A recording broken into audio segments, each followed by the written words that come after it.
स्वागत है आपका सूबा बोलेगा में। मैं हूं आपके साथ आरिश अजहर और सूबा बोलेगा में आज हम बात करेंगे फायर सिस्टम फेल, मरीजों की जान से खेल।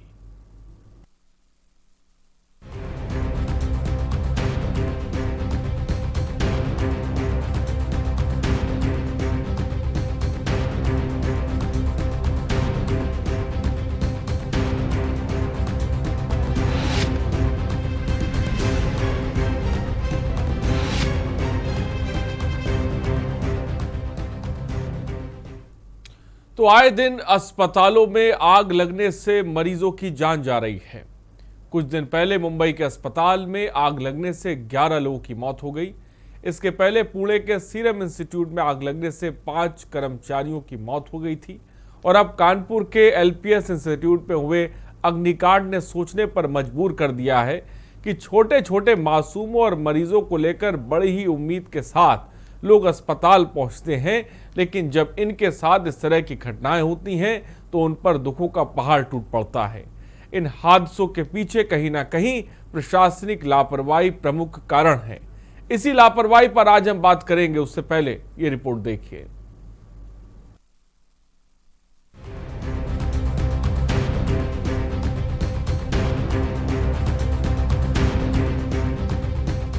दो तस्वीरें, हादसे एक जैसे, दहशत एक जैसी और चूक भी एक जैसी। जी हां, पहली तस्वीर देश की आर्थिक राजधानी मुंबई के एक अस्पताल की है और दूसरी तस्वीर यूपी की आर्थिक राजधानी कही जाने वाले शहर कानपुर के एक अस्पताल की है। तस्वीरें अलग अलग हैं, लेकिन घटनाएं एक जैसी हैं। बस फर्क इतना है कि एक जगह 11 मरीज मौत की नींद सो गए थे तो दूसरी जगह यमराज पहुंचने में थोड़े लेट हो गए। कानपुर के एलपीएस इंस्टीट्यूट ऑफ कार्डियोलॉजी में रविवार सुबह आग लग जाने से हड़कंप मच गई। जानकारी के मुताबिक हॉस्पिटल के फर्स्ट फ्लोर में मौजूद इमरजेंसी वार्ड में आग लगी। हॉस्पिटल मैनेजमेंट का कहना है कि घटना के दौरान सभी मरीज सुरक्षित तरीके से बाहर निकल कर आए अस्पताल में भर्ती करा दिया गया। गैलरी के बाहर एक स्टोर रूम है जहाँ पे कि सिरिंज, ड्रिप सेट, ग्लव्स आदि प्लास्टिक गुड्स रखे जाते हैं। उसी में आग लगी थी। तुरंत उसमें कार्बन डाइऑक्साइड से उस कमरे को भर दिया गया, जिससे आग की लपट निकलना बुझ गई, परंतु धुआं निकलता रहा। वो धुआं फैलने लगा भवन में, जिसके कारण मरीजों को असुविधा होने लगी। इसलिए वहाँ से मरीजों को ये जो आईडीएच कैंपस में न्यू बिल्डिंग बनाई गई है कार्डियोलॉजी विस्तार के अंतर्गत, उस भवन में मरीजों को शिफ्ट किया गया, जिससे कि मरीजों को राहत मिल गई। कितने मरीज थे तब? वो 135 से 140 के बीच में मरीजों की कुल संख्या थी संस्थान में उस समय। उन सभी मरीजों को शिफ्ट किया गया और कार्डियक सर्जरी के मरीज जो ऊपर सर्जिकल आईसीयू सबसे ऊपर होने के नाते वहाँ खिड़की का शीशा तोड़ दिया गया, तो वहाँ का धुआं निकल गया, तो मरीज वहीं इलाज करा रहे हैं। कहाँ शिफ्ट किया गया है मरीजों को? जो मरीज कार्डियक सर्जरी के थे वो सर्जिकल अपनी पुरानी बिल्डिंग में ही द्वितीय तल के ऊपर पुराने ही आईसीयू में उनका इलाज हो रहा है। वहाँ ऑक्सीजन और बिजली की व्यवस्था पर्याप्त चल रही है और वो इलाज वहाँ पे बखूबी चल रहा है। जानकारी के मुताबिक रविवार सुबह हॉस्पिटल के फर्स्ट फ्लोर में अचानक आग लगने से पूरे अस्पताल में धुआं फैल गया। ऐसे में अफरा तफरी का माहौल रहा। घटना के तुरंत बाद ही हॉस्पिटल प्रशासन अलर्ट मोड में आ गया है और सभी मरीजों को फर्स्ट फ्लोर में खिड़की के जरिए बाहर निकाला गया और मौके पर फायर ब्रिगेड की गाड़ियां भी पहुंच गईं। आईसीयू में लगी भीषण अग्निकांड में एक बुजुर्ग की मौत की खबर है। जानकारी के मुताबिक हमीरपुर जनपद के करियरी गांव के 75 साल के बुजुर्ग टेक चंद्र की दम घुटने से मौत हो गई। हालांकि अभी अधिकारी इस पर कुछ बोलने से बच रहे हैं। उधर हॉस्पिटल में एडमिट 140 मरीज सुरक्षित बाहर निकाल लिए गए हैं। 7:20, 7:25 पे ये आग लगी है। आईसीयू का एक मेडिकल स्टोर है, उसमें आग लगी और उस आग को वहीं पे फिर नियंत्रित कर लिया गया, लेकिन जो उसका धुआं था वो आईसीयू में फैला और सभी 140 पेशेंट्स को सुरक्षित इवैक्यूएट किया गया। 9 पेशेंट्स ऐसे हैं जो दूसरे वार्ड में हैं, वहाँ पे धुआं अगर अब नहीं है, वो पेशेंट भी सीरियस है, उनको निकाला नहीं जा सकता, तो पूरी तरीके से स्थिति कंट्रोल में यहाँ पे है अभी। मामले में सीएम ने प्रमुख सचिव चिकित्सा शिक्षा आलोक कुमार, डीजी फायर और कानपुर कमिश्नर को घटना की जांच करने और आज एक रिपोर्ट सौंपने के आदेश दिए हैं। कानपुर में एलपीएस इंस्टीट्यूट ऑफ कार्डियोलॉजी में आग की घटना पर सीएम ने संज्ञान लिया है। उन्होंने सभी मरीजों को तत्काल देखभाल के निर्देश दिए। वहीं सीएम ने जिला प्रशासन मामले की रिपोर्ट मांगते हुए उच्च स्तरीय टीम को साइट का दौरा करने और तुरंत रिपोर्ट प्रस्तुत करने के निर्देश दिए हैं। यूपी सीएम ने पूर्व में सभी अस्पतालों की अग्निशमन सेवाओं को सुदृढ़ किए जाने के संबंध में दिए गए निर्देशों के क्रम में अविलंब अभियान चलाकर सभी अस्पतालों के अग्निशमन प्रबंधों की जांच करने की बात कही है, ताकि भविष्य में ऐसी दुर्घटना किसी अन्य अस्पताल में न होने पाए। लेकिन बड़ा सवाल है कि मुंबई में हुई घटना से दूसरे राज्यों ने सीख क्यों नहीं ली? दूसरे शहरों के अस्पतालों में फायर सिस्टम कितने दुरुस्त हैं? ये बड़ा सवाल है, क्योंकि फायर सिस्टम फेल हैं। मरीजों की जान से खिलवाड़ हो रहा है। स्पेशल डेस्क के न्यूज।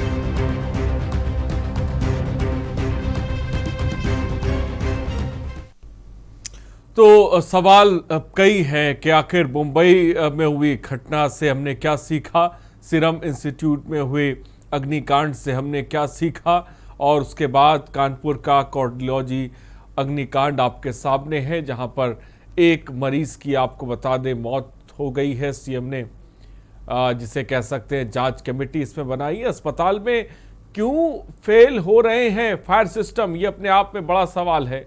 और ये कोई आप कानपुर के कार्डियोलॉजी की हम बात करें, तमाम ऐसे हॉस्पिटल हैं जहां के फायर सिस्टम दुरुस्त नहीं है। फिलहाल एक दर्शक इस बीच हमारे साथ हैं, जसवंत अपनी बात को रख सकते हैं आप? जसवंत, मेरी आवाज आप तक पहुंच रही? जल्दी से अपनी बात को रखिए। हाँ जी, मैं ये कह रहा हूँ हर एक अस्पताल में स्मोक डिटेक्टर क्यों नहीं होता? अगर मान लो थोड़ा सा भी धुआं होता है तो एकदम भयंकर अलार्म बज जाता है। बहुत अच्छी बात जो है जसवंत ने कही कि स्मोक डिटेक्टर आखिर क्यों नहीं लगे हुए हैं, और ये फायर सिस्टम ही जब फेल है तो स्मोक डिटेक्टर क्या करेंगे? सवाल सबसे बड़ा ये भी है। फिलहाल बहुत बहुत शुक्रिया जसवंत हमसे जुड़ने के लिए और अपनी बात को रखने के लिए। लेकिन एक तस्वीर हम दिखा रहे हैं आपको, आप देखिए, जिसमें डॉक्टर नीरज कुमार अपनी जान पे खेलकर मरीजों की मदद कर रहे हैं। ये बहुत अहम तस्वीर है। जो कुछ डॉक्टर्स हैं वो बहुत ही जिम्मेदारी के साथ, जैसा कि तस्वीरें थोड़ी देर पहले आपने देखी, जब आग लगी हुई थी, अंदर धुआं बन रहा था, तो सवाल ये था कि शीशों को तोड़ा जाए ताकि कि जो धुआं है वो कम से कम बाहर निकल सके और मरीजों की जान बच सके। 140 मरीजों को सुरक्षित बाहर, ये देखिए rescue operation doctor Neeraj Kumar कर रहे हैं। किस जगह पर वो खड़े हुए हैं आप देखिए, अंदाज़ा लगा सकते हैं। और जान जोखिम में डालकर वो बिल्डिंग पर खड़े हुए थे, पोल्स पर, और शीशों को तोड़ रहे थे अपने हाथों से, ताकि के जो मरीज हैं उनको फ्रेश एयर मिल सके, ऑक्सीजन मिल सके, क्योंकि धुएं का गुबार अंदर भर रहा था। ये तस्वीरें देखिए जब रेस्क्यू किया जा रहा था, लोगों को बाहर निकाला जा रहा था, क्योंकि पूरी बिल्डिंग में ज़्यादातर जगहों पे धुआं भर चुका था और खिड़कियों को तोड़कर धुएं को बाहर निकाला जा रहा था। ये तो अपने आप में रेस्क्यू की तस्वीरें हैं।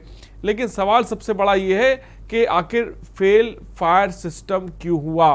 किसकी लापरवाही से इतना बड़ा हादसा हुआ है? समय पर फायर सिस्टम की जांच आखिर क्यों नहीं की जाती? हॉस्पिटल में अग्निकांड का गुनहगार कौन है? ये कई ऐसे सवाल हैं।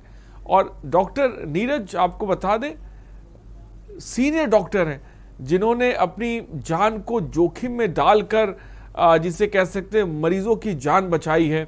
ऐसे डॉक्टर को के न्यूज़ सलाम करता है, जो अपनी जान पे खेलकर, जैसा कि तस्वीरें आपने देखी, और उन्होंने कई मरीजों की इस दौरान जान बचाई है। फिलहाल इन सब के बीच कई सारे सवाल भी, और हमारे साथ गेस्ट भी जुड़े हैं, उससे आपका तारुफ। विद्यासागर इस बीच एक दर्शक हमारे साथ है। विद्यासागर, क्या कहना चाहेंगे आप? साहब, आप कहते हैं ये आग ऐसी लगती है वैसी लगती है, ये आग लगने का कारण कम से कम सरकार में तो देखना चाहिए ना। ठीक है, बहुत बहुत शुक्रिया विद्यासागर जी। शेखर इस बीच एक दर्शक हमारे साथ हैं। शेखर, आप क्या कहना चाहते हैं? शेखर फतेहपुर से हमारे साथ जुड़े हैं। शेखर, क्या कहना चाहते हैं आप? जी सर, मैं ये कहना चाह रहा हूँ कि हमारे फतेहपुर में बहुत सारे ऐसे अस्पताल हैं जो छोटे छोटे कुकुरमुट्टू की तरह उगे हुए हैं, और उनमें कहीं अंडरग्राउंड में इलाज हो रहा है, कहीं डिलीवरी कराई जा रही है, कहीं कुछ, और वहाँ फायर सिस्टम का या अच्छे डॉक्टरों का कोई मुकम्मल इंतजाम नहीं है। उसके लिए कोई चेकिंग भी नहीं है, कुछ व्यवस्थाएं नहीं है। मैं तो देख रहा हूं कि यही जो हमारा सदर चिकित्सालय है, जहां सीएमओ साहब बैठते हैं, उसी के आसपास बहुत सारे ऐसे अस्पताल खुले हुए हैं जहां पर उनकी नाक के नीचे ये सब हो रहा है। तो वहाँ फायर इंतजाम की तो बात बहुत दूर है, वहाँ डॉक्टर ही नहीं है। ठीक है शेखर, बहुत बहुत शुक्रिया। फतेहपुर की एक तस्वीर शेखर ने बताई है जहां पर बहुत से ऐसे हॉस्पिटल फतेहपुर में खुले हुए हैं, सीएमओ साहब के अगल बगल खुले हुए हैं, जहां पर फायर सिस्टम के बारे में तो आप सोच भी नहीं सकते हैं। तो ये तस्वीर है जो हमारे दर्शक भी हमें साफ तौर पर बता रहे हैं। लेकिन हमारे साथ कुछ गेस्ट जुड़ रहे हैं, उनसे आपका तारुफ करा दें। सूर्य कुमार शुक्ला, पूर्व डीजी फायर यूपी, इस वक्त हमारे साथ जुड़ गए। सूर्य कुमार जी, बहुत बहुत स्वागत है आपका। डॉक्टर AK शुक्ला, पूर्व सीएमओ, इस वक्त हमारे साथ जुड़ गए। डॉक्टर AK शुक्ला साहब, बहुत बहुत स्वागत है आपका। सुनील गुप्ता, हमारे ब्यूरो चीफ कानपुर से, इस वक्त हमारे साथ जुड़ गए। सुनील, मैं चाहूँगा सबसे पहले घटना बताएं शुरू से कि आखिर कैसे ये आग लगती है और उसके बाद किस तरह से भगदड़ मचती है, कैसे इस आग पर काबू पाया जाता है। मैं चाहूँगा सबसे पहले जो तमाम दर्शक इस वक्त सुबह बोलेगा के कार्यक्रम में जुड़ रहे हैं, उनको सबसे पहले शुरुआत से जानकारी दें। तो पूरा सुबह करीबन 7 बजे का था, सब कुछ व्यवस्थित चल रहा था। जो डॉक्टर थे वो मरीजों को देख रहे थे और उसी दौरान अचानक कुछ धुआं जैसा नजर आया। तो उसमें कुछ जो वहाँ पे तीमारदार थे उन लोगों ने जाकर के बताया कि साहब वहाँ पर कुछ धुआं ऐसा निकल रहा है। तो कुछ जो वहाँ पे कर्मचारी थे उन्होंने उसको बात तो कहा, ठीक है ऐसा ही होगा धुआं। तो यही एक जो छोटी सी लापरवाही थी, जिसके बाद में जो अचानक वहाँ पे डॉक्टर पहुंचे, जो तमाम सारे डॉक्टर थे, डॉक्टर जिसे अपने नाम मतलब कि वहाँ पे डॉक्टर नीरज कुमार थे, इसके अलावा तमाम सारे जो डॉक्टर थे, बड़ी बात ये थी जो यहाँ के कर्मचारी थे, जो 4th क्लास कर्मचारी थे, सभी ने एकजुट होकर के अंदर घुस करके मरीजों को निकालना शुरू किया। जो सबसे बड़ा काम, जो सराहनीय काम किया है वहाँ के कर्मचारियों ने, जो वहाँ पर देख करके सबसे पहले वहाँ पर सांस को तोड़ना शुरू किया कि मरीजों को बाहर कैसे निकाला जाए। उनकी प्राथमिकता में शायद सबसे पहले इन्होंने प्राथमिकता से वही काम किया और मरीजों को बाहर निकालना शुरू किया। सबसे जैसे ही उन्होंने सांस तोड़ना शुरू किए तो तत्काल वहाँ पर जो दूसरे अधिकारी थे वो भी पहुंचे और जबकि 8 बजे करीबन जो फायर ब्रिगेड का कहना है उनको 8 बजे सूचना मिली, तो लगभग आधे घंटे के अंदर वो सारी फायर ब्रिगेड की यहाँ पर 9 गाड़ियां मौके पर पहुंच गई, सभी पानी डाल करके आग बुझाने का प्रयास शुरू किया और करीबन 1 घंटे की मशक्कत के बाद आग को बुझाया जा सका। लेकिन इस दौरान जो कर्मचारी, डॉक्टर, जो वहाँ पर उनका आपस में सामंजस्य देखने का मिला, सबको ऐसा एक ही काम था, उनके जहन में सिर्फ एक ही बात थी कि किसी भी सूरत में जो मरीज है उनमें से किसी का भी कोई भी नुकसान ना हो। हालांकि इस दौरान करीबन जो कहा जा रहा है सवेरे से 7:30 बजे एक मरीज की मौत हो गई है और एक और मरीज की 9:20 पर मौत हुई। 2 मरीजों की मौत हुई है। उन मौतों को लेकर के क्योंकि सरकार भी चाहती है, आपको रोकना चाहूंगा, कुछ दर्शक है, मैं चाहूंगा कि उनको भी लेता चलूं। विद्यासागर पुणे से इस बीच एक दर्शक है। विद्यासागर साहब, क्या कहना चाहेंगे आप? विद्यासागर जी, मेरी आवाज आप तक पहुंच रही, जल्दी से अपनी बात को रखें। ठीक है, शायद उनसे हमारा संपर्क नहीं हो पा रहा। फिलहाल सुनील अपनी बात को जल्दी से पूरा करें।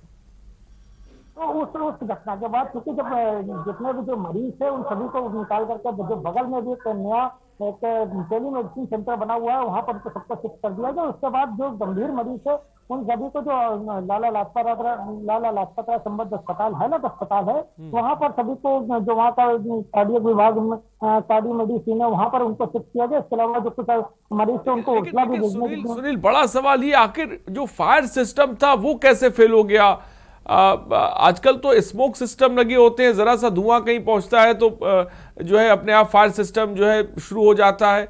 क्या इस तरह की सुविधा LPS में नहीं रखी गई थी या आखिर क्या वजह थी जो फायर सिस्टम वर्क नहीं कर रहा था? देखिए, यही एक बड़ा जांच का विषय हो गया है कि जब वहाँ पर शायद कभी कुछ सालों पहले यहाँ पर ये पूरा LPS को अंदर यहाँ पे उसकी बाकायदे उसकी जो फॉल सीलिंग वगैरह उसको नया रिनोवेट किया गया था, वहाँ पर फायर फाइटिंग सिस्टम लगाए गए थे। वहाँ पर जो फायर सेंसर लगाए गए थे, इसमें कहा गया उनका वो इसीलिए लगाए गए थे कि वहाँ पर जो भी सेंसर लगाए गए उसका एक ही उद्देश्य था कि अगर कहीं धुआं या इस टाइप का शॉर्ट सर्किट होता है तो तुरंत उसकी सूचना दे देते हैं। लेकिन इन सब पूरे मामलों में देखने में आया, जो कि अभी तक डॉक्टर से कई बार बातचीत हुई कि जो फायर सेंसर थे उन्होंने काम नहीं किया। इससे एक बात स्पष्ट हो जाती है कि जिस कंपनी ने भी इसे लगाया उसमें कोई ना कोई घपलेबाजी जरूर की, जिसके चलते इतना बड़ा जो धुआं इतना भड़का चला गया और अंदर से धुएं का जो गुबार था वो बाहर निकलते दूसरे ऊपर के भी ब्लॉक में पहुंच गया। इस बात एक चीज स्पष्ट हो जाती है, कहीं ना कहीं इस पूरे काम में कोई ना कोई घपलेबाजी हुई थी, जिसके कारण इतना बड़ा आज ये हादसा होते होते बच गया। भले 2 ही लोगों की मौत हुई, लेकिन पूरा का पूरा आज ये अस्पताल के परिसर जो यहाँ पर लगभग 200 से 250 मरीज भर्ती सब परेशान हुए। इस बात को यहाँ के जो डीजी फायर थे उन्होंने भी स्वीकार किया कि कहीं ना कहीं जो अस्पताल में जो मरीज थे वो भी एक बात सामने आई कि अस्पताल में मरीजों की संख्या ओवर क्राउडेड थी। जहाँ पे 40 से 50 मरीज होने चाहिए तो वहाँ पर मरीज 100 से ज्यादा उनकी संख्या थी। ये भी एक बात सामने आई। लेकिन जिस तरीके से जो कर्मचारियों डॉक्टरों ने वहाँ पर मेहनत करके मरीजों को बचाने अधिकारियों का आने का दौर जारी है। और जो डीजी फायर है आरके विश्वकर्मा वो खुद यहाँ पर पहुंचे, उन्होंने इस बात को स्वीकार किया है कि कहीं ना कहीं कुछ गड़बड़ी थी। लेकिन अभी जो प्रमुख सचिव चिकित्सा शिक्षा है, उसके अलावा कमिश्नर, तमाम सारे और भी अधिकारी हैं, डीजी फायर भी हैं, वो सब ने मिल करके जब अंदर जाकर के पड़ताल किए तो और भी कई तमाम तकनीकी बिंदु सामने है। इसमें कहा जा रहा है जो एमसीबी लगी हुई थी, इन एमसीबी बड़ी घटिया तकनीकी एमसीबी लगाई गई थी वहाँ पर। अगर वहाँ पर अच्छी किस्म की एमसीबी लगी होती तो जो शॉर्ट सर्किट हुआ, शॉर्ट सर्किट के बाद वहाँ जो आग लगी या फिर उससे धुआं उठा उस पर भी लगाम लग सकती थी। लेकिन जो एमसीबी झटका किस्म की लगाई गई तो सीबी ने भी अपना काम नहीं किया। जो वहाँ पर फायर सेंसर लगाए गए थे जिनका काम था कि जरा भी धुआं हो तो तुरंत अपना काम करने लगते और उससे पानी की तुरंत जो लाइन पड़ी होती है वो खुल जाती है और तत्काल उसमें अपने आप काबू पानी आग पे काबू हो जाता है। और शायद जो इस तरीके की जो समस्या पैदा हुई वो ना होती। सीधी सी बात है, कहीं ना कहीं मामले में भ्रष्टाचार हुआ। भ्रष्टाचार की भेंट तो कहीं ना कहीं मामले में भ्रष्टाचार हुआ है। बहुत अहम जानकारी सुनील ने दी कि एमसीबी जो वहां पे देखी गई वो बहुत घटिया क्वालिटी की लगी हुई थी, जिसके वजह से एक बहुत ये हादसा हुआ है। जो फायर सेंसर थे वो सही तरीके से काम नहीं कर रहे थे, स्मोक सेंसर थे जो लगे हुए वहाँ पर वो काम नहीं कर रहे थे और इसको चेक भी नहीं किया गया था। आप सोचिए कि एक सिस्टम लगा दिया गया है लेकिन इसको चेक करने के लिए कोई नहीं आएगा और अगर खुदा न खास्ता या भगवान ना करे हादसा होता है तो इसी तरह की तस्वीर निकल कर आएगी, जाने जाएंगी और कुछ नहीं हो सकता है। मुंबई में हादसा हुआ, घटना हुआ, कई लोगों की उसमें मौत हुई लेकिन हमने उससे कुछ नहीं सीखा। सीरम इंस्टीट्यूट में हादसा हुआ, कई लोगों की जाने गई, वहां से भी हमने कुछ नहीं सीखा। लगातार और बहुत बड़े पैमाने पर जो दर्शक भी हमारे साथ जुड़ रहे हैं, जो तस्वीर बता रहे हैं कि ऐसे बहुत से हॉस्पिटल हैं जहां पर फायर सिस्टम सही तरह से काम नहीं करते या है ही नहीं, लेकिन वहां पर क्यों नहीं जांच होती, उन्हें क्यों नहीं देखा जाता। सुनील इस वक्त एक दर्शक हमारे साथ हैं। सुनील, क्या कहना चाहेंगे आप? हेलो। हाँ सुनील बोलिए, आपकी आवाज आ रही है हम तक। हाँ, अच्छा, मैं ये कहना चाहता हूँ कि भाई आप जिस तरह के जो हादसे हो रहे हैं उसमें जो देखा गया है कि उसके अंदर में जो फायर जो है स्टार्ट होती है मेनली वेंटिलेटर से स्टार्ट होती है आईसीयू के अंदर में। ठीक है, बोलिए, जल्दी से अपनी बात को रखिए। तो अभी आजकल जो टेक्नोलॉजी में इतना एडवांसमेंट हुआ है कि आजकल ऐसा डिवाइसेस जो अवेलेबल है, उपलब्ध है, अगर उस डिवाइसेस को इस वेंटिलेटर के ऊपर में तो लगा दिया जाए तो जैसे अगर आग लगती है तो वो अपने आप वो एक्टिवेट हो जाएगा और आग बुझ जाएगी और जो हम काफी जो मरीजों की जान जो है हम उसको बचा सकते हैं। तो सरकार को इस तरह के जो उपकरण जो है उसको अनिवार्य करना चाहिए हर एक आईसीयू के अंदर में, हर एक वेंटिलेटर के ऊपर में। वो जो ज्यादा कॉस्टली भी नहीं आते हैं, वो करीबन 5 से 6 हजार रुपये में उपलब्ध होते हैं। तो अगर वेंटिलेटर की कॉस्ट अगर 1.5 लाख रुपया है तो हम लोग 5-10 हजार का एक एडिशनल इक्विपमेंट लगा के हम इस तरह से जो बड़े जो हादसे हैं उसको होते हुए बचा सकते हैं हम लोग। ठीक है सुनील, बहुत बहुत शुक्रिया। रजनीश कानपुर से इस बीच एक दर्शक है। रजनीश, आप क्या कहना चाहते हैं? जो हम ये कहना चाहते हैं, पहली बात तो इसमें जो डायरेक्टर विनय कृष्णा है उनकी इतनी नेग्लिजेंसी है। 2019 के फायर सिस्टम लगे हुए थे जिसको वो नहीं करा रहे थे। मतलब ये चीज वहां देखी गई है, हमने भी देखा है। अभी हम बता रहे 2019 मतलब ये इतना कालबाजी और एक ही गेट बनाए हुए हैं, उसके अलावा कोई रास्ता नहीं है। हमें तो पूरी प्रिंसिपल की मतलब इन्हीं की पूरी लापरवाही रही है डायरेक्टर की। अगर ऐसे सिस्टम है तो उनको सिस्टमों को बराबर चेक करते रहना चाहिए। ठीक है, बहुत बहुत शुक्रिया रजनीश हमसे जुड़ने के लिए। रजनीश का कहना है 2019 के फायर सिस्टम ये लगे हुए हैं लेकिन इनको चेक नहीं किया गया था और यही बात हम भी कह रहे हैं, यही बात सुनील भी कह रहे हैं कि भाई फायर सिस्टम लगा दिया गया लेकिन उसको चेक तो करना चाहिए। एमसीबी उसमें घटिया क्वालिटी की लगी हुई थी और साथ ही साथ जो फायर सेंसर थे वो सही तरीके से काम नहीं कर रहे थे। सूर्य कुमार शुक्ला जी, सबसे पहले कानपुर के जो कार्डियोलॉजी में जिस तरह का हादसा हुआ है और लगातार जिस तरह के हादसे कुछ दिनों पहले हमने देखे मुंबई में और सीरम इंस्टीट्यूट में, तमाम जगहों पर, सबसे पहले सूर्य कुमार जी क्या कहेंगे आप? बिल्कुल, जो बात आपने बताई है उसी क्रम में मैं जोड़ना चाहता हूं कि अक्सर हमारे जो महत्वपूर्ण ये ऑलरेडी फायर सर्विस द्वारा चिन्हित किए जा चुके होते हैं कि कौन कौन से अस्पताल हैं, कौन कौन से स्कूल कॉलेज हैं, यूनिवर्सिटी हैं, जहां ज्यादा संख्या में लोग इकट्ठा होते हैं, भर्ती होते हैं, और बोर्डिंग कॉलेजेस हैं, हॉस्टल हैं। तो इनमें समय समय पर जो हर संस्था में एक फायर का अच्छी तरह जानकारी रखने वाला और 2-3 लोगों की टीम वहां बना दी जानी चाहिए। और जो फायर स्टेशन है वहां का, हर एरिया का एक फायर स्टेशन होता है। तो ये कहीं थोड़ी चूक रही है कि वहां से उनको रेगुलर इंस्पेक्शन करते रहना चाहिए कि कहां पर क्या कमी है। और होता यह है कभी चूना पुताई हुई, कभी व्हाइट वॉशिंग में, या कभी चूहे ने तार काट दिया, कभी कोई और रिपेयर का काम हुआ बिल्डिंग में और उसमें तार टूट गए, तार कट गए, और उसके कारण जो इष्ट होते हैं वो भी बिगड़ जाते हैं, काम नहीं करते। और ये दसियों साल तक इसी तरह बिना चेकिंग के फायर फाइटिंग के उपकरण पड़े रहते हैं, वो भी पुराने हो जाते हैं। बहुत से फायर फाइटिंग के ऐसे एक्सटिंग्विशर हैं जिनमें जो पाउडर भरा रहता है वो बदला नहीं जाता, और जो फोम एक्सटिंग्विशर हैं, फोम से आग बुझाने वाले जिनका उपयोग होता है, उनका फोम नहीं बदला जाता।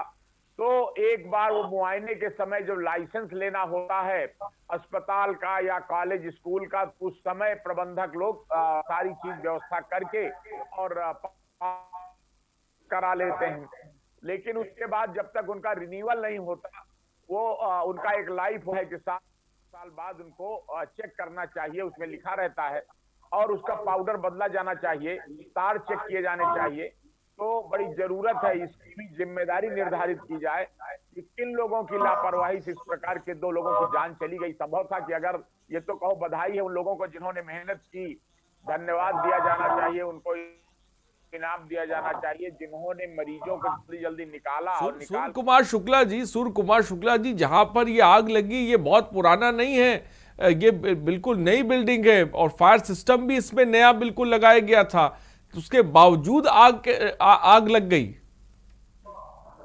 ये बिल्डिंग नई भी हो तब भी कहीं ना कहीं वो अक्सर मेंटेनेंस में, रिपेयर में या चूहों की काट देने बता रहे हैं हमारे इस वक्त ब्यूरो चीफ वहां पर हैं, घटिया क्वालिटी के एमसीबी वहां पर लगाई गई है, सेंसर सही तरह से वहां पे काम नहीं कर रहे थे, पता नहीं कैसे इस फायर सिस्टम को पास कर दिया गया। ये बहुत अहम जिम्मेदारी है। और इसी तरह से न जाने कितने ऐसे हॉस्पिटल्स होंगे जहां पर इसी तरीके से फायर सिस्टम लगे होंगे, जहां पर घटिया क्वालिटी की चीजें लगी होंगी, लेकिन इसका ध्यान किसी अधिकारी का इस तरफ ध्यान नहीं जाता है। ये जो हमारा सिस्टम है उसमें अक्सर फायर एनओसी लेने तक तो लोग सक्रिय रहते हैं, फायर स्टेशन जाएंगे, चेक कराएंगे और एनओसी ले लेंगे। उसके बाद जब उनका काम हो जाता है तो वो स्वयं भी लापरवाह हो जाते हैं, और फायर सर्विस के जो संबंधित अधिकारी हैं वो भी उतना ध्यान नहीं देते। जरूरत अब इस बात की है कि हर एक रेगुलर साल भर में 6 महीने में इस तरह की चेकिंग हर बिल्डिंग की फायर सर्विस के संबंधित अधिकारी का। ठीक है, मैं आऊंगा सूर्य कुमार शुक्ला जी। सुनील इस बीच एक दर्शक हमारे साथ है। सुनील, क्या कहना चाहते हैं आप? हेलो। हाँ सुनील, बोलिए, जल्दी से अपनी बात को रखें। मैं सिंधी बोल रहा हूँ जी। हेलो। हाँ सुनील बोलिए। मैं ये कह रहा हूँ, ये सवाल सर्किट हुआ है, ये फायर का कुछ भी इंतजाम नहीं है इसी हिसाब से देखने के लिए इनको, ना ये ट्रेनिंग देते हैं। एक बार फिर से सुनील दोहरा दीजिए। मैं ये कह रहा हूँ, ये फायर सेफ्टी है, इनके यहाँ पे कोई इंतजाम नहीं लगता, ना ये किसी को ये इंतजाम नहीं है यहाँ पर। ठीक है सुनील, शायद आपकी आवाज साफ नहीं आ पा रही, फिलहाल आप फिर से कोशिश कर सकते हैं, नंबर्स लगातार फ्लैश हो रहे हैं, आप कॉल कर सकते हैं, अपनी बात को रख सकते हैं। कई सारे ऐसे सवाल हैं जिसको इस वक्त के न्यूज़ उठा रहा है। जो बड़ी घटना इस वक्त कानपुर के कार्डियोलॉजी में हुई है, हॉस्पिटल में जो अग्निकांड हुआ है। पूर्व सीएमओ इस वक्त हमारे साथ डॉक्टर ए के शुक्ला जी भी जुड़े हुए हैं। डॉक्टर ए के शुक्ला जी, क्या कहेंगे इस खबर को लेकर? सबसे पहले आप पहली प्रतिक्रिया क्या है आपकी? मैं कहना चाहूंगा कि जब कुछ वर्षों से जो भी ऐसे संस्थान है जहाँ पर पर्दे की जरूरत होती है, अस्पताल जहाँ उपचार होता है, private ward, general ward, operation theatre, यहाँ जो कि विद्युत उपकरणों का काफी प्रयोग होता है, इसलिए ये संभावना हमेशा बनी रहती है कोई इस तरह के शॉर्ट सर्किटिंग या आगजनी की घटना न हो। इसीलिए सरकार ने सुनिश्चित किया है कि हर इस तरीके के संस्थान अब फायर ब्रिगेड विभाग से एनओसी लेंगे और प्राय सभी के पास एनओसी होता भी है। लेकिन अगर ये बिल्डिंग नहीं थी और इसमें एनओसी लिया गया था तो ये गंभीर बात है कि क्या वास्तव में इनका निरीक्षण हुआ था या नहीं हुआ था। ये ठीक है, मिस्टर गुप्ता ने बताया कि 2 लोगों की मौत हुई, उन्होंने काफ़ी बताया कि हमने प्रयास किया, काफ़ी लोग एक्टिव हो गए, बड़ी अच्छी बात है, चिकित्सालय में लोग एक्टिव होना भी चाहिए। लेकिन जो 2 लोग मरे वो भी किसी के परिवार के सदस्य थे, वहाँ उपचार कराने आए थे। हम कल ये कह करके शांत हो जाएंगे 2 ही मरे, ज़्यादा नहीं मरे, हम अपनी कम भी छिपा सकते हैं, लेकिन हमें ये सुनिश्चित करना चाहिए आगे से ऐसी घटनाएं न हो और कौन लोग जिम्मेदार थे। लेकिन यही बात है डॉक्टर ए.के. शुक्ला जी कि हम सीखेंगे कब। हमने मुंबई में हादसा देखा, हमने सीरम इंस्टीट्यूट पे देखा, अब हम कानपुर में देख रहे हैं, हॉस्पिटलों की ये स्थिति है। सवाल सबसे बड़ा ये है कि हम तमाम हादसों से आखिर सीख क्या रहे हैं, तस्वीर बदल तो रही नहीं है। अस्पताल में जो उपकरण होते हैं उनको प्रयोग करने के लिए ट्रेनिंग जिनको दी जाती है वो मौके पर उपलब्ध नहीं रहते। जितने भी अस्पताल के स्टाफ हैं, डे एंड नाइट वाले, उन सबको इन उपकरणों के प्रयोग की ट्रेनिंग दी जाए और सब कुछ ड्यूटी पे आते हैं सुनिश्चित किया जाए कि इन उपकरणों का कभी भी आवश्यकता पड़ सकती है, आप इनको ऑपरेट करना सीखिए। नहीं आता है तो बता दें, मुझे नहीं आता दूसरों को ड्यूटी लगा। मैं आऊंगा कुछ दर्शक। संदीप हमारे साथ है। संदीप, क्या कहना चाहेंगे आप? मैं कह रहा हूँ ये फायर सेफ्टी का यहाँ पर कोई कंट्रोल नहीं लगता। हाँ बोलिए संदीप जी। मैं ये कह रहा हूँ यहाँ पर फायर सेफ्टी का कोई कंट्रोल नहीं लगता, ना यहाँ कोई ऑडिट होती होगी हिसाब से। ठीक है, बहुत बहुत शुक्रिया संदीप हमसे जुड़े। विनय लखनऊ से इस बीच एक दर्शक है। विनय, अपनी बात को रखें। ऐसा है कि कानपुर ही नहीं पूरे जो है उत्तर प्रदेश में इतना जो है भ्रष्टाचार व्याप्त है इस जो है हेल्थ विभाग में, जिसको योगी जी ने आने के बाद कम से कम 30% सुधार दिया है।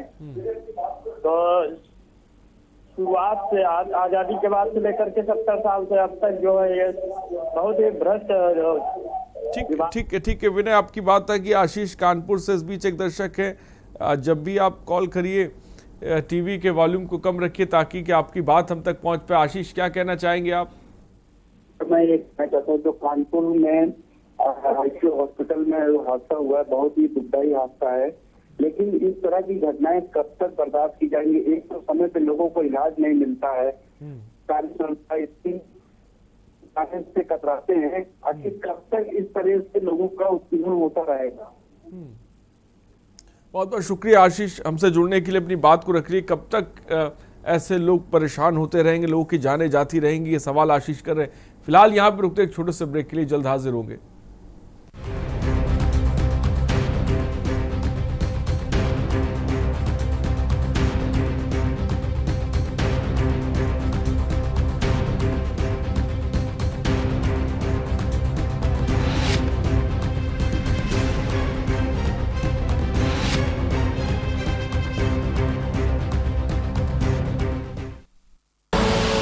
आप देख रहे हैं के न्यूज, खबरों का सारथी। उत्तर प्रदेश में योगी सरकार अपने दावे और वादे पर खरी उतरी है। अपने दमदार काम से प्रदेश में विकास की गति देते हुए यूपी को संवार रही है। यूपी में जो 70 सालों से नहीं हुआ, उसे योगी सरकार ने 4 सालों में कर दिखाया है। राजकीय विद्यालयों में आधुनिक तकनीक के माध्यम से शिक्षा, प्रतियोगी छात्रों को कोचिंग की सुविधा के लिए मुख्यमंत्री अभ्युदय योजना। बीते 70 सालों में सबसे अधिक विकास योगी सरकार में हुआ है। आगामी 50 सालों के लिए हेल्थ इंफ्रास्ट्रक्चर का आधार तैयार किया। 15 लाख से अधिक लोगों का कोरोना वैक्सीनेशन। आयुष्मान योजना में 1.18 करोड़ परिवारों को 5 लाख का कवर दिया।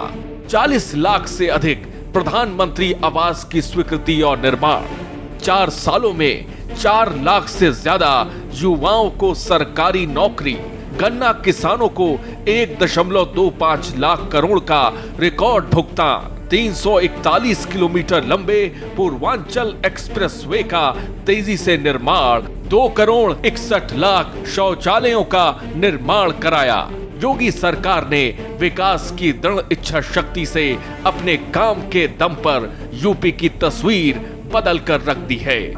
काम दमदार, योगी सरकार। आप सभी को गोल्डी मसाले की ओर से हैप्पी होली। आप सभी को गोल्डी मसाले की ओर से हैप्पी होली। खुदी को आजमाया है तो ये अंदाज आया है, खुदी को आजमाया है तो ये अंदाज आया है। तुम में भी मैं हूं, शुद्ध प्लस पान मसाला। आप देख रहे हैं के न्यूज, खबरों का सारथी।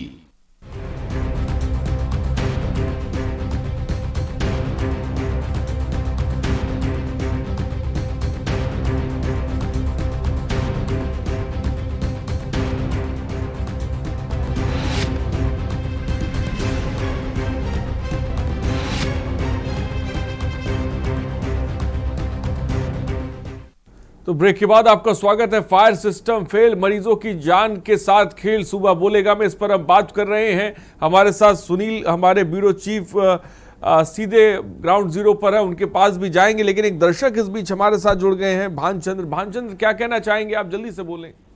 मैं ये बताना चाहता हूँ, ये सब लापरवाही तो होती है। देन ये कि इस समय जो क्रिकेट मैच चालू है, वनडे और ये वो T20, सारे कर्मचारी लोग मोबाइल देखते हुए उसमें बिजी रहते हैं। किसी का ध्यान किसी ने, अगर उनके घर में भी आग लग जाए तो पिताजी भी मर जाए तो भी उनको ध्यान नहीं है, क्योंकि मोबाइल जो है ना, मोबाइल इसने पूरे हिंदुस्तान के, पूरे देश में, पूरे सबका बर्बाद कर दिया है। टेम्पो वाला भी वही चलाता रहता है, अधिकारी कर्मचारी मीटिंगों में भी बैठ करके मोबाइलें देखा करते हैं, खिलवाड़ करते रहते हैं अपनी वाहवाही के लिए। एक झाड़ू पोछा करने वाला भी 20,000 के मोबाइल लेके जा रहा करते हैं। देश में गरीबी है, कुछ नहीं, सिर्फ मक्कारी है और लापरवाही है। ठीक है, बहुत बहुत शुक्रिया। भानचंद कह रहे हैं बहुत बड़ी ये लापरवाही है, लापरवाही की वजह से ये बड़ा हादसा हुआ है। हमारे साथ सूर्य कुमार शुक्ला जी भी। सूर्य कुमार शुक्ला जी, आप जो है डीजी फायर रहे हैं, एनओसी का आप जिक्र कर रहे थे, क्या एनओसी देने के लिए भी कोई दबाव बनाया जाता है? न केवल दबाव बनाया जाता है, बल्कि तरह तरह के उपाय लोग करते हैं। सोर्स लगा देते हैं और नीचे के स्तर पर कुछ मोबिलाइज करने की कोशिश करते हैं, जल्दी एनओसी दे दीजिए। एनओसी ले भी लेते हैं, ठीक से आग बुझाने के जो व्यवस्था होनी चाहिए, जो इंतजाम होने चाहिए, वो करते नहीं है। और ये गंभीर घटना है, और ये इस प्रकार की घटना किसी भी दूसरे अस्पताल में या कॉलेज में या स्कूल में हो सकती है। इसलिए इसमें जो गैर इरादतन हत्या का मुकदमा होता है कि लापरवाही से ऐसा काम किया गया जिसके कारण ये दुर्घटना हो गई। जैसे समझिए कि 304A का मुकदमा होता है, धारा 304 का होता है आईपीसी का, उसको कायम किया जाना चाहिए, जांच की जानी चाहिए, कि तफ्तीश की जानी चाहिए कि किन लोगों की लापरवाही से इन लोगों की जान गई है और ये दुर्घटना हुई है, ताकि लोग इसकी जिम्मेदारी महसूस करें। और नहीं तो इसी प्रकार की घटनाएं हो जाती हैं, लोगों की जान चली जाती है, लेकिन समाधान उसका नहीं होता और फिर उसी ढर्रे पर गाड़ी चलने लगती है। इसलिए दोनों बात, एक तो इस घटना की अच्छी तरह से तफ्तीश जांच करके पता लगाया जाना चाहिए, जिम्मेदारी निर्धारित होना चाहिए और उन पर आरोप पत्र जाना चाहिए। साथ ही इस प्रकार की दुर्घटना कहीं और ना हो, उसका एक फायर सर्विस विभाग जो है उसको एक ऐसा सिस्टम बना लेना चाहिए कि रेगुलर मॉनिटरिंग चेकिंग ऐसे सार्वजनिक स्थानों की जरूर होती रहे। जैसे जितनी इस प्रकार की घटनाएं हुई हैं, सिनेमा घरों में कई बार आग लगती है, कई बार कॉलेजों में, हॉस्टल में ऐसी घटनाएं हो चुकी हैं जहां ग्रुप में लोग रहते हैं, वहां के लिए विशेष प्राथमिकता होनी चाहिए। और ऐसी सभी जगहों की चेकिंग करके उसको हैरेसमेंट का कारण नहीं बनाया जाना चाहिए, नागरिकों का हैरेसमेंट किया जाए, बल्कि उनको सर्विस तरह कि उनके जाकर वहां पर चेकिंग करके बताया जाना चाहिए ये सामान यहाँ लगवाना चाहिए, ये व्यवस्थाएं करनी चाहिए, स्मोक के सिस्टम चेक करना चाहिए। ठीक है सूर्य कुमार जी, मैं आपके पास जाऊंगा। सुनील गुप्ता भी इस वक्त है। सुनील गुप्ता, मैं चाहूंगा कि आप इस वक्त कहां पे खड़े हैं ये भी बताएं, मौजूदा स्थिति वहां पे इस वक्त क्या है, क्योंकि जो मरीज थे क्या उन्हें सही जगह शिफ्ट कर दिया गया है, कहां पे उन्हें शिफ्ट किया गया है, और ताजा जानकारी इस वक्त सुनील क्या है आपके पास?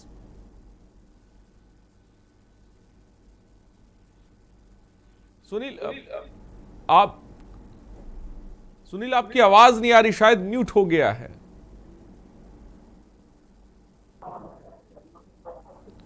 जी सुनील बोले। क्या आवाज मिल रही मेरी आपको? जी आपकी आवाज आ रही है, बोलिए।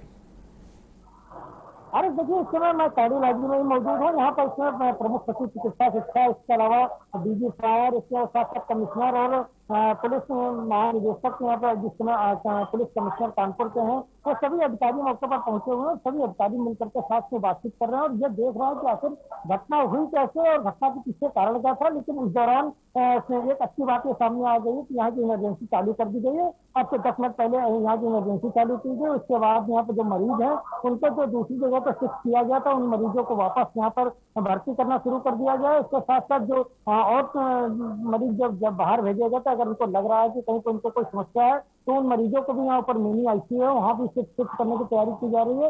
हालांकि जो अभी तक का एक जांच का विषय था, वो जांच का विषय बनकर रहा हुआ कि आखिर एमसीबी घटिया किस्म की किसने लगवाई। उससे पहले जो यहाँ पर जो रिनोवेशन किया गया था, उसमें वहाँ पर जो फायर सेंसर लगे थे वो किसके आदेश पर घटिया किस्म के लगाए गए कि आखिर फायर सेंसर काम नहीं कर पाए। तो इन सब तमाम बिंदुओं पर जो पड़ताल की जा रही है, उन सभी को लेकर के लगातार प्रमुख सचिव, कमिश्नर और जो चिकित्सा महानिदेशक है, सभी के सब बातचीत कर रहे हैं। और माना जा रहा है कि जल्दी कुछ बड़ी कार्रवाई भी की जा सकती है, क्योंकि मुख्यमंत्री ने जैसे ही घटना का संज्ञान लिया, उन्होंने तत्काल अधिकारियों को मौके पर जा करके पूरे मामले की जांच करने के आदेश दिए थे, जिसमें यहाँ पे तमाम अधिकारी पहुंचे हैं और सभी अधिकारी यहाँ पर बारीकी से इसकी पड़ताल कर रहे हैं। और खास करके अभी जो यहाँ के डायरेक्टर हैं विनय कृष्णा, उनका बयान आया था कि उनका कहना था कि सारे जो फायर फाइटिंग सिस्टम थे वो एकदम दुरुस्त थे। यही कारण था कि जो बड़ी घटना होने वाली थी वो बड़ी घटना नहीं हुई, कहीं उस घटना पर काबू कर लिया गया। और कोई एक बड़ी जो कैजुअलिटी हो सकती थी, कई लोग मर सकते थे, उससे फिलहाल ये जो उपकरण थे उन्होंने ही काम किया, जिसके कारण उससे वो एक बड़े घटना को बचा लिया गया। लेकिन जिस तरीके की ये घटना हुई, आखिर ये हुई क्यों, इसको लेकर के जब अधिकारी पड़ताल कर रहे हैं तो तमाम चीजें खुल करके सामने आ रही हैं कि जो वहां पर एमसीबी लगी थी, अगर वो अच्छी क्वालिटी की लगी होती। क्या जो आग लगी है, क्या ये नई बिल्डिंग में आग लगी है जो अभी बनाई गई, और इसका फायर सिस्टम, जैसा कि एक दर्शक हमारे साथ जुड़े हुए थे वो बता रहे थे 2019 में इसका अभी फायर सिस्टम लगाया गया था, आखिर इतनी जल्दी जब ये नया फायर सिस्टम लगा था तो ये फिर ये काम क्यों नहीं कर पाया? तो कई ऐसे सवाल है सुनील जिसके जवाब की जरूरत है। देखिए अरे मैं आपको फिर एक बार ये स्पष्ट कर दूं, ये बिल्डिंग नई बिल्डिंग नहीं है, ये पुरानी बिल्डिंग है। और जो चूंकि काफी पुरानी बिल्डिंग है, इसको रेनोवेट किया गया था, करीबन 5 साल पहले इसका रेनोवेशन किया गया था। उस दौरान इसके सारे फायर फाइटिंग सिस्टम लगाए गए थे। जो नई बिल्डिंग की बात कही जा रही है, वो नई बिल्डिंग बगल में बनाई हुई वो टेली मेडिसिन की बिल्डिंग है। उस बिल्डिंग से इसका कोई लेना देना नहीं, क्योंकि जिस जगह पर घटना हुई है वो बिल्डिंग पुरानी है और वहीं पर ये 5 साल पहले उसको रेनोवेट किया गया। तो उसकी जो आईसीयू में तो वहां पर तमाम सारे काम किए गए थे, उसमें ही फायर सेंसर वगैरह तमाम सारी जो चीजें लगाई गई थी। उस दौरान की जो सेंसर, अगर वो सेंसर फायर सेंसर काम कर रहे होते तो शायद जो स्मोक होता ही उसको जानकारी मिल जाती और ये तमाम जो बड़ी घटना हुई है उस पर विराम लग जाता। लेकिन एक चीज सामने ये भी आई है कि जो एमसीबी थी, अगर एमसीबी अच्छी किस्म की लगी होती है, आदमी अपना घर बनवाता है, घर में भी ये प्रयास करता है कि अच्छी किस्म की एमसीबी लगे। अगर कहीं भी जरा भी कोई फायर फाइटिंग कोई सिस्टम वायरिंग में फॉल्ट होता है तो जो एमसीबी होती है डाउन हो जाती है और उसका जो बड़ी घटना होती है उसको रोक लिया जाता है। लेकिन यहाँ पे जो एमसीबी देखने में आया कि अभी जो यहाँ की जो तकनीकी टीम है उससे बातचीत की, तो उनका कहना है कि देखिए इस पूरे मामले में कहीं ना कहीं जो घटिया किस्म की एमसीबी लगाई हुई थी, अगर अच्छी किस्म की एमसीबी लगी होती तो जैसे ही अंदर कोई शॉर्ट सर्किट हुआ, शॉर्ट सर्किट होने के तुरंत बाद एमसीबी डाउन हो जाती और शायद ये जो धुआं भरने की जो स्थिति थी वो ना होती, अगर होती भी तो उसमें शायद धीरे धीरे होती जिसको काबू कर लिया जाता। दूसरी चीज ये भी सामने है कि जब एमसीबी नहीं गिरी, वहां पे आग लग गई, धुआं भरना शुरू हुआ, तो अंदर से जो तीमारदार है उन्होंने जा करके बाहर बताया कि यहाँ पर अंदर धुआं भर रहा है। उसके बाद भी इसको ध्यान नहीं दिया गया, क्योंकि लापरवाह कर्मचारियों की जो स्थिति है वो चाहे जो जिम्मेदार अधिकारी इस बीच एक और तस्वीर देखने को ये भी मिली, जैसा कि हम दर्शकों को दिखा रहे हैं, जैसे सीनियर डॉक्टर नीरज कुमार खुद से पोल पे चढ़ गए और मरीजों को शीशे तोड़ के उन्हें जो है वो बचाने की उन्होंने कोशिश करी और स्टाफ भी जिसे कह सकते हैं वो जुट गया, उसने भी मदद की। मैं मानता हूं कि बहुत बड़ी लापरवाही एक तरफ देखने को मिली है, फायर सिस्टम का ना चलना, लेकिन कुछ डॉक्टर्स के भी काबिले तारीफ जिसे कह सकते हैं कि काम देखने को मिला है, जिन लोगों ने अपनी जान जोखिम में डालकर मरीजों की जान बचाई है। सुनील, जो ड्यूटी पर तैनात उस समय जो डॉक्टर वहां पहुंचे, जिनकी ड्यूटी थी, उनको लगा कि आग लग गई है, तुरंत वो अंदर पहुंचे। हालांकि जो धुएं का गुबार था वो इतना ज्यादा था कि अंदर कोई जिसने जहमत नहीं उठा पा रहा था। इसके बाद भी सबसे बड़ी बात जो वहाँ पे जो काम किया, मैं कहूंगा ठीक है डॉक्टरों ने इसमें एक अच्छा काम किया, लेकिन जो कर्मचारी थे वहाँ के वो उन्होंने काबिल तारीफ काम किया कि जो इतना जो धुआं का गुबार भरा हुआ था उस धुएं के अंदर घुस करके उन्होंने जो पहले उनकी प्राथमिकता थी कि मरीजों को बाहर निकाले, उनकी जान बचाए, और वो अपनी उस प्राथमिकता में कामयाब भी और उन्होंने तत्काल अंदर घुस करके मरीजों को बाहर निकालना शुरू किया। और जो बड़े अधिकारी थे उनको इसकी जानकारी दी। बड़े अधिकारी मौके पर नहीं पहुंचे, लेकिन जो कर्मचारियों ने काम किया है वो अपने आप में वाकई काबिल तारीफ है और उन कर्मचारियों की जितनी सराहना की जाए वो कम है, क्योंकि अगर ये कर्मचारी भी अपनी जान बचा करके वहां से भाग लेते तो वहां पर थोड़ा धुआं भरा हुआ अंदर आग लग सकती, उनकी जान जा सकती। अगर ये कर्मचारी वहां से निकल जाते तो शायद स्थिति बड़ी भयावह होती, कई जाने जा सकती थी। लेकिन कर्मचारियों ने पहले घुस करके अपनी प्राथमिकता पर ये जो काम किए वो वाकई अपने आप में काबिल तारीफ है। ये जरूर है कि उस दौरान डॉक्टर नीरज कुमार और तमाम जो उनके जूनियर डॉक्टर थे वो सब भी मौके पर पहुंच गए थे, जो दूसरी जगह पर थे वो सब पहुंच करके उन्होंने भी निकालना शुरू किया और वहाँ पर जो कर्मचारी थे उन्होंने भी भरसक प्रयास किया, सभी को निकाल भी लिया। लेकिन इस दौरान जो 2 मौतें हुई है उनको लेकर के परिवारजनों को यही कहना है कि जैसे ही ऑपरेशन हो रहा था उस दौरान आग लग गई और आग लगने के बाद उनकी मौत हो गई। फिलहाल जो दोनों डेड बॉडी है उनको पोस्टमार्टम के लिए भेज दिया गया, क्योंकि अधिकारी नहीं चाहते कि बाद में कोई उनके आरोप लगे कि जो दम घुटने जिनकी मौत नहीं हुई या फिर वो कोई सफाई भी नहीं देना चाह रहे। उनका ये कहना अगर वो दम घुटने का कोई इससे मौत हुई तो अभी ये प्रमुख सचिव है और चिकित्सा महानिदेशक तमाम कमिश्नर है कानपुर के डीएम है, तो सभी अंदर बैठ करके बातचीत कर रहे हैं, उनका ये पूरे मामले की जांच कर रहे हैं। सुनील, आपके पास कुछ दर्शक इस बीच हमारे साथ हैं, इस वक्त एक दर्शक जुड़ गए जी, अपनी बात को उमेश जैन इस बीच एक दर्शक। उमेश जैन, क्या कहना चाहेंगे आप? नमस्कार साहब जी। नमस्कार, बोलिए। मैं ये कहना चाह रहा था जो ये दुर्घटना हुई है उसका मेन कारण इंचार्ज डॉक्टर है। उमेश जैन जी, जल्दी से अपनी बात को रखें। इसका मेन कारण ये है इंचार्ज डॉक्टर है। इंचार्ज डॉक्टर ने ठेकेदार के वायरिंग को नहीं देखा, उन्होंने कमीशन के चक्कर में क्या किस्म के वायरिंग करके और भर्ती किया है। इससे आग लगी है रहेगा जो डॉक्टर को देखना चाहिए था इस प्रकार की वायरिंग की जा रही है। इसकी अच्छी वायरिंग होती तो ये शॉर्ट सर्किट ठीक है उमेश जैन जी, बहुत बहुत शुक्रिया हमसे जुड़ने के लिए और अपनी बात को रखने के लिए। तो नंबर्स लगातार फ्लैश हो रहे हैं, आप कॉल कर सकते हैं, अपनी बात हुआ बोले के कार्यक्रम में साफ तौर पर रख सकते हैं। हम लोग बात कर रहे हैं कि आखिर जिम्मेदार कौन, और मोटे तौर पर जो चीज़ें समझ में आ रही हैं वो ये है कि फायर सिस्टम का फेल होना, फायर सिस्टम को रीचेक नहीं करना, एमसीबी का घटिया क्वालिटी का होना, जो इस बड़े हादसे के पीछे एक बड़ी वजह सामने निकल कर आ रही है। बड़ी लापरवाही जिसकी वजह से हादसा हुआ है, जिसकी वजह से 2 मरीजों की आपको बता दें जान चली गई है। मुंबई में हमने हादसा देखा, सीरम इंस्टीट्यूट में हमने हादसा देखा, उसके बाद कानपुर के कार्डियोलॉजी में 2 मरीजों की मौत हो जाना, वो भी एक बहुत बड़ी लापरवाही से। इस लापरवाही को लेकर आखिर जिम्मेदार कब जागेंगे? तमाम ऐसे हॉस्पिटल हैं जिसके बारे में दर्शक भी बात कर रहे हैं, हमारे साथ जो गेस्ट बैठे वो भी बात कर रहे हैं। बहुत से ऐसे हॉस्पिटल हैं जो, जैसा कि सूर्य कुमार जी कह रहे थे कि एनओसी के लिए दबाव बनाया जाता है, फायर सिस्टम नहीं होता है, लेकिन एनओसी जो है वो दे दी जाती है। जो सिस्टम जहाँ पे लगे हुए फायर सिस्टम या स्मोक सिस्टम वो सही तरह से काम नहीं कर रहे हैं। बड़ी तादाद पे वहाँ पे मरीज है, जैसा कि सुनील साफ तौर पे बता रहे थे। सुनील, आपने एक शब्द इस्तेमाल किया, ओवर क्राउडेड। क्या वहाँ पर मरीजों की तादाद बहुत ज़्यादा थी? इस तरह की भी आपने जानकारी वहाँ पे दी है?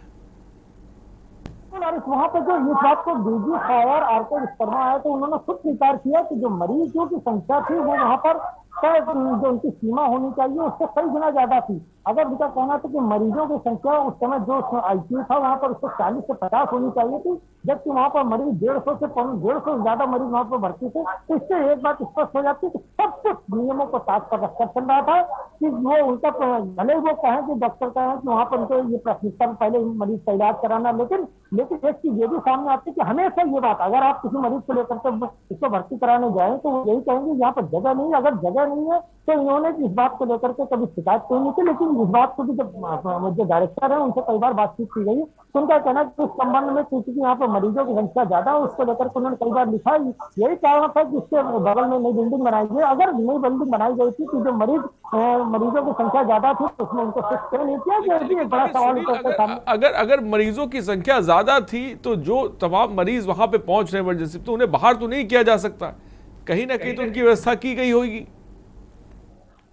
बिल्कुल, बगल में एक बिल्डिंग बना दी गई थी जो टेली मेडिसिन नाम से बिल्डिंग है, तो उसमें करोड़ों रुपया सरकार ने खर्च किया है। जब मरीज वहाँ पर जो बिल्डिंग बन करके तैयार हो चुकी थी तो आखिर ये जो ओवर क्राउडेड वहाँ पे पेशेंट थे तो उनको उस बिल्डिंग में क्यों नहीं शिफ्ट किया गया, यह भी एक बड़ा जांच का विषय है। और अब सुनील, जो बड़ी तादाद में, जैसा कि आप कह रहे हैं कि ये तादाद 150 के आसपास, जो उससे ज्यादा की तादाद है मरीजों की, अब इनको कहाँ पे शिफ्ट किया गया है, कहाँ ले जाया गया है, कहाँ पे इनका इलाज किया जा रहा है, और जो मरीज आ रहे हैं उनके लिए वैकल्पिक तौर पे कौन सी जगह बनाई गई है जहां पर उनका इलाज किया जा रहा है?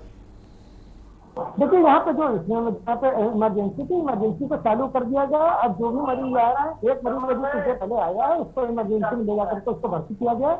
ऊपर क्योंकि मिनी आईसीयू है, उसके अलावा जो और भी मरीज थे क्योंकि अब जो दूसरी जगह थी वहाँ पर शिफ्ट कर दिया गया उनको। जो वहाँ पर बाहर मरीज थे, जो ज्यादा गंभीर मरीज थे, उनको हालत से जो आईसीयू था वहाँ पर कार्डियक का, वहाँ पर पेशेंट उनको भेज दिया गया है। और जो बाकी जिनके ऑपरेशन हो चुके थे वो हार्ड मरीज की हालत में, उनको फिर से वापस भर्ती किया जा रहा है। आईसीयू जो दूसरा है वहाँ पर उनको शिफ्ट किया जा रहा है और कहा जा रहा है देर रात तक सारी जो सेवाएं हैं वो सुचारू रूप से चालू कर दी जाएंगी, क्योंकि वो जो जिस जगह पर ये हादसा हुआ है उस कमरे में सारी व्यवस्थाएं अब अस्त व्यस्त हो गई, तो उनको भी इससे तकनीकी टीम आकर के वो भी पड़ताल कर रही है। ठीक है सुनील, मैं रुकना चाहूंगा। इस वक्त हमारे प्रधान संपादक दुर्गेन जी इस वक्त इस खबर पर अधिक जानकारी के साथ जुड़ गए। दुर्गेन जी, एक बड़ा हादसा कानपुर की कार्डियोलॉजी में, जिसके पीछे एक बड़ी वजह ये फायर सिस्टम नजर आ रहा है, जिसमें घटिया क्वालिटी के एमसीबी लगी हुई, तो तमाम चीजें ओवरऑल जिसे कहा जाए कि फायर सिस्टम की खामियों की वजह से जिसे कह सकते हैं ये बड़ा हादसा हुआ है। सबसे पहले क्या कहेंगे आप?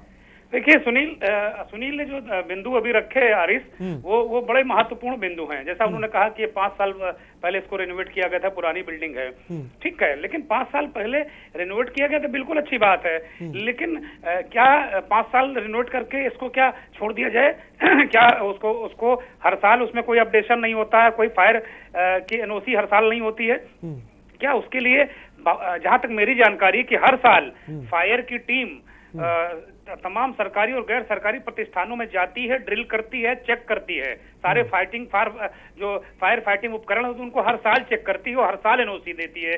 तो क्या अभी कार्डियोलॉजी ने यहाँ एनओसी ली या फायर ने दी? सबसे बड़ा सवाल ये है।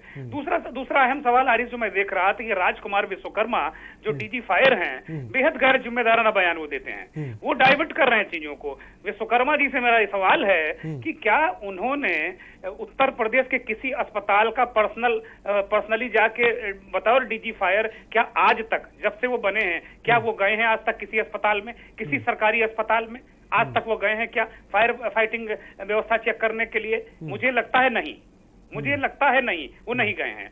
यहाँ आके मामला डाइवर्ट कर दें कि साहब आपकी जिम्मेदारी क्या थी, विश्वकर्मा जी का डिपार्टमेंट की जिम्मेदारी क्या थी, इतनी बड़ी घटना हो गई तो फायर क्या गला ना फंसे, डाइवर्ट कर दिया कि भाई साहब मरीज बहुत ज्यादा थे इसमें, ओवर क्राउडेड था। आप अपनी बात नहीं कर रहे हैं। ये ऐसा युग आ गया है आरिस कि आपके काम को अगर याद दिलाया जाएगा, आप एंकरिंग करते हैं, अगर मैं कहूंगा कि आरिस आप जरा एंकरिंग अच्छे से करिए तो आप कहेंगे कि संपादक जी आपका जो प्रोडक्शन डिपार्टमेंट है वो काम ठीक से नहीं कर रहा, आप डाइवर्ट कर देंगे। तो ये डाइवर्जन का मसला चल रहा है, यहाँ पे डाइवर्जन है।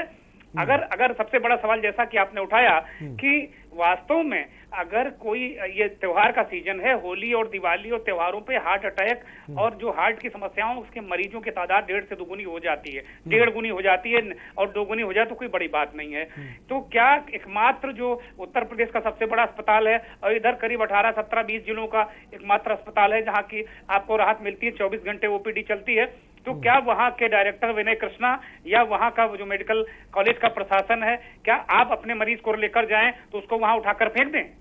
बकौल राजकुमार विश्वकर्मा तो फेंक देना चाहिए, ओवर क्राउडेड नहीं होगा तब अंडर क्राउडेड हो जाएगा और फिर विश्वकर्मा जी को आप फायर फाइटिंग का इंतजाम नहीं करना पड़ेगा।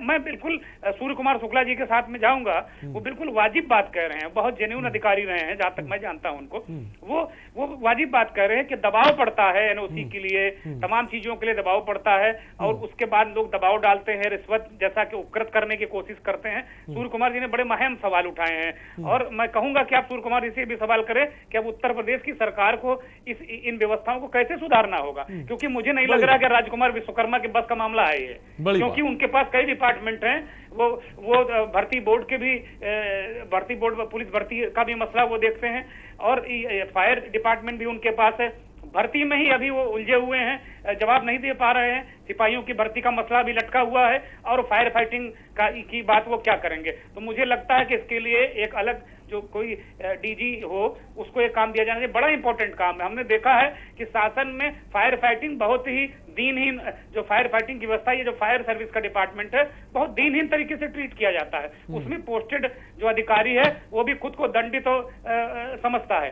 तो ये बड़ा डिपार्टमेंट है, बड़ा इंपॉर्टेंट डिपार्टमेंट है, ये लॉ एंड ऑर्डर क्राइम से कहीं ज्यादा डिपार्टमेंट है। अगर इसमें कोई चूक होती है तो आज बहुत बड़ी जनहानि होती है, जैसा कि यहाँ ये प्रभु की कृपा रही कि बहुत बड़ी जनहानि हुई, लेकिन जिन लोगों की जाने गई उनका त्योहार खराब हो गया, बहुत ही मतलब पीड़ादायक और कष्टकारी है। मैं बहुत पीड़ा में हूँ आरिफ। बड़ी बात आपने दुर्गेन जी साफ तौर पे कही, जिन लोगों की जाने गई आखिर उन जानों का जिम्मेदार कौन होगा, ये अपने आप में बड़ा सवाल है। सूर्य कुमार शुक्ला जी, जो तस्वीर निकल के सामने आ रही है, जो बात हमारे प्रधान संपादक ने साफ तौर पर रखी फायर सिस्टम को लेकर, और दर्शक भी हमारे साथ जुड़े जो कह रहे हैं कि बड़ी तादाद में ऐसे अस्पताल हैं, फतेहपुर हो या कोई और शहर की आप बात कर ले जहाँ पर फायर सिस्टम दुरुस्त नहीं है, वो अस्पताल चल रहे हैं, मरीजों का वहाँ पे इलाज किया जा रहा है, दबाव वाले एनओसी का जिक्र भी आपने किया। ये तस्वीर आखिर कैसे बदलेगी, किस तरह के कदम उठाने की सरकार को ज़रूरत है ताकि कि कम से कम जो अस्पतालों के अंदर जो मनमानी चल रही है,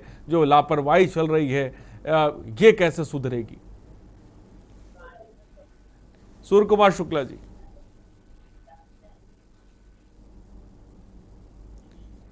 ठीक है, एके शुक्ला जी, अगर मेरा सवाल आप तक पहुंचाऊं। डॉक्टर एके शुक्ला जी, क्या मुझे सुन पा रहे हैं आप? तो शायद डॉक्टर एके शुक्ला तक मेरी आवाज नहीं पहुंच पा रही है। आग से हाहाकार है, लेकिन बड़ा सवाल ये कौन जिम्मेदार है? पहले क्यों नहीं ये जिम्मेदार जागते हैं? जिम्मेदार अगर पहले जाग जाए तो इस तरह का शायद हादसा देखने को ना मिले, इस तरह की तस्वीर देखने को ना मिले। कई सारी तस्वीरें हैं सुबह से जो हमारे पास आई हैं, वो एक एक करके हम आपको दिखा रहे हैं। कई जगहों पर स्टाफ का बेहतर काम करने का तरीका आपके सामने है, कई जगहों पर सीनियर डॉक्टर अपनी जान पर खेलकर मरीजों को बचा रहे हैं। और डॉक्टर एके शुक्ला जी हमारे साथ, जो डॉक्टर एके शुक्ला जी, ये तस्वीर कैसे बदले अस्पतालों में जिस तरह से लापरवाही देखने को मिल रही है? और ये कोई एक अस्पताल की बात नहीं है, तमाम ऐसे अस्पताल हैं जो दर्शक हमारे साथ जुड़ रहे हैं और जो तस्वीर बता रहे हैं जहां पर फायर सिस्टम सही तरह से काम नहीं करते, बड़ी लापरवाही है। किस तरह के कदम उठाने की ज़रूरत है आगे की तस्वीर बदले? तमाम मेडिकल कॉलेज बन रहे हैं, आईसीयू बन रहे हैं, इवन कोविड हॉस्पिटल बने थे। सरकार ने इसका हमेशा ध्यान रखा है कि कोई इस तरीके की फायर वाली की घटना ना हो और लोगों की मृत्यु ना हो। और उसके लिए बजट भी अलॉट होता है और एक एक फायर एक्सटिंग्विशर लगाए जाते हैं। आप भी जानते होंगे आजकल एंटी स्मोक डिवाइसेस इतनी ज़्यादा इफेक्टिव हैं कि 5 स्टार होटल में भी कोई छुप के सिगरेट पीता है तो नीचे कालबेल बच जाती है।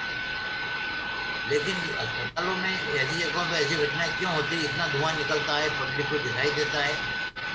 नियम ये होता है सुबह प्रातः हर चिकित्सालय का राउंड चिकित्सालय के अधिकारी ले और एक एक छोटे इक्विपमेंट के बारे में जानकारी ले, प्रांगण की सफाई की व्यवस्था ले।